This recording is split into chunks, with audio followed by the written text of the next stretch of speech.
રહ્યો છે કે ભારતીય જનતા પાર્ટીએ પૈસા પુષ્કળ આપ્યા છે અને હવે ભારતીય જનતા પાર્ટીમાં આવી રહ્યા છે? મેં એમનું મંતવ્ય સાંભળ્યું, મેં એમની વાતો પણ સાંભળી.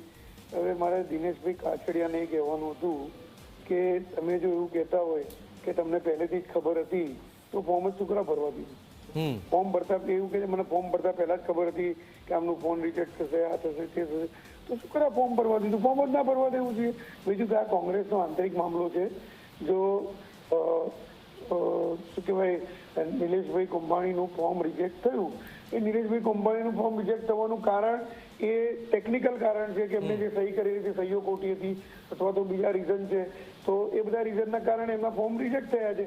અને બીજું કે એમને પોતે પણ આક્ષેપ લગાવ્યો છે કે મારી ઉપર જે મેં જે આ ફોર્મ મારું જે ભર્યું તે પછી મને કોઈ સપોર્ટમાં નતા આવતા, બધી જ એમને આક્ષેપ લગાવ્યા. આ કથિત વિડીયો પણ મેં જોયો છે. તો આ વિડીયોની અંદર પણ સ્પષ્ટ દેખાય છે કે તેઓ પોતે જ બોલી રહ્યા છે, એવું નથી બીજું કોઈ બોલતું હોય.